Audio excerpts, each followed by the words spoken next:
Hello प्यारे बच्चों, स्वागत है आपका अपने यूट्यूब चैनल पे जिसका नाम है learn and practice with Rohit sir.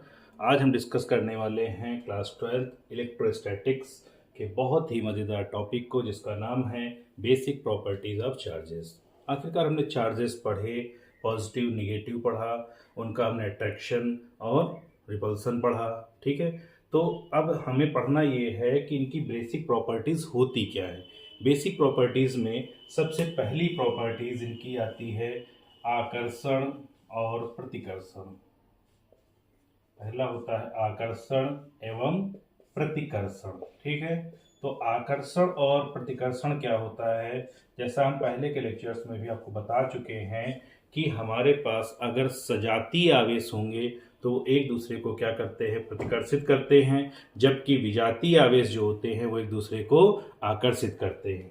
जैसे सजाती में प्लस और प्लस अगर है तो ये क्या करेंगे, एक दूसरे को प्रतिकर्षित करेंगे, या माइनस और माइनस है तब भी क्या करेंगे, एक दूसरे को प्रतिकर्षित करेंगे। लेकिन अगर एक आवेश हमारा प्लस होगा और दूसरा आवेश हमारा माइनस होगा तो ये एक दूसरे को क्या करेंगे, आकर्षित करेंगे। तो ये पहला प्रॉपर्टी है इनका। पहला प्रॉपर्टी कहता है कि सजातीय आवेश जो होते हैं वह एक दूसरे को क्या करते हैं, प्रतिकर्षित करते हैं, जबकि विजातीय आवेश जो होते हैं वो एक दूसरे को आकर्षित करते हैं। ठीक, दूसरी प्रॉपर्टी जो होती है इसको हम लोग कहते हैं आवेश का संरक्षण। आवेश का संरक्षण सेकेंड प्रॉपर्टी जो है वो है क्या, आवेश का संरक्षण। जैसे आप लोगों ने पिछली क्लासेस में पढ़ा होगा कि ऊर्जा का संरक्षण, ऐसे ही होता है आवेश का संरक्षण। आवेश का संरक्षण का मतलब होता है कि आवेश ना तो उत्पन्न किया जा सकता है और ना ही नष्ट किया जा सकता है। इससे क्या कर सकते हैं, केवल एक वस्तु से दूसरी वस्तु पर स्थानांतरित किया जा सकता है। अतः अगर कोई हमारा विलगित निकाय है, विलगित निकाय का मतलब ये हुआ कि अगर हमारे पास कोई टुकड़ा है, कोई पदार्थ है, अलग है, कहीं से जुड़ा हुआ नहीं है, तो विलगित निकाय जो होता है उसका कुल आवेश जो होता है वो नियत रहता है, वो चेंज नहीं होता है। ठीक, अब तीसरी प्रॉपर्टी इसकी आती है आवेश पर वेग का प्रभाव। आवेश पर वेग का प्रभाव, कि आवेश पर जो है वेग का क्या प्रभाव पड़ता है। तो आप ध्यान रखिए कि किसी भी वस्तु पर जो है आवेश उसके वेग पर निर्भर नहीं करता है। अतः कोई वस्तु अगर रुकी हुई है यानी कि स्थिर अवस्था में है अथवा तीव्र वेग से गतिमान है तो उसका जो आवेश होगा वो समान रहेगा, उसके आवेश में कोई परिवर्तन नहीं आएगा। इसके बाद में चौथी प्रॉपर्टी जो इसकी आती है उसको हम कहते हैं क्या, आवेशों की योज्यता। उसको क्या कहते हैं, नंबर 4 प्रॉपर्टी है इसमें आवेशों की योज्यता। ठीक, आवेशों की योज्यता को थोड़ा ध्यान से समझिएगा, बहुत इंपॉर्टेंट है। कई बार ये बोर्ड एग्जाम में आपका 1 नंबर में या 2 नंबर में क्वेश्चन आ जाता है कि आवेशों की योज्यता होती क्या है।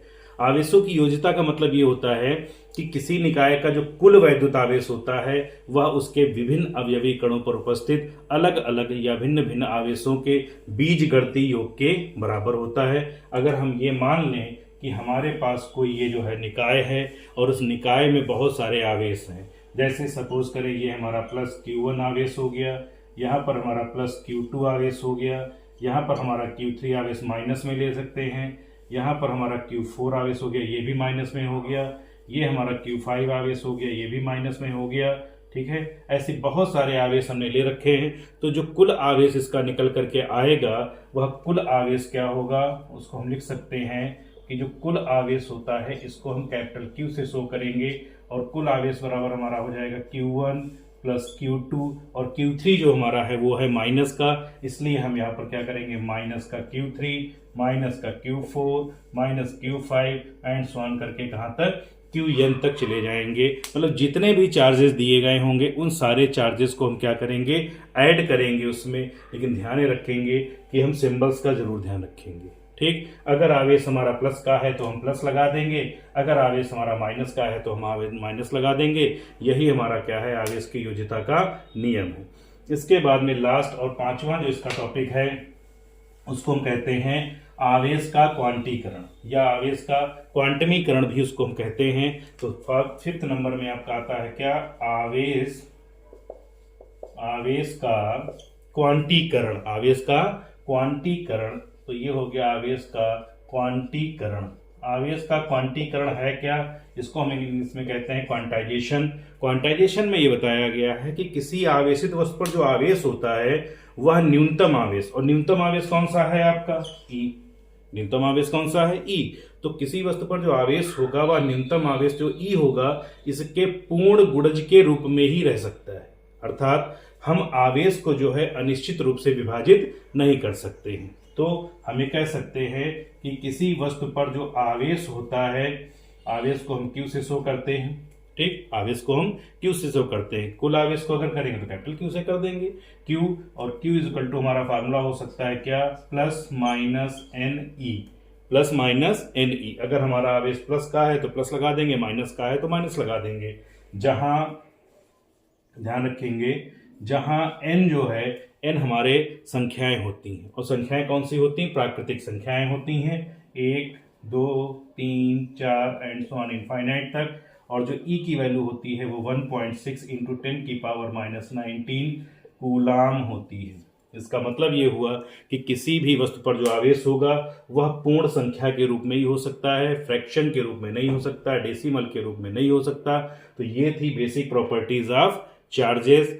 5 प्रॉपर्टीज हैं, इनको बहुत ध्यान से समझिए, इनको पढ़िए, और फिर भी अगर कोई आपके मन में डाउट है, कोई आपके मन में शंका है किसी चीज़ को लेकर के, किसी भी टॉपिक को लेकर के, तो वो आप कमेंट बॉक्स में लिखें, हम उसका सलूशन आपको प्रोवाइड कराएंगे। बने रहें हमारे साथ। Thank you so much.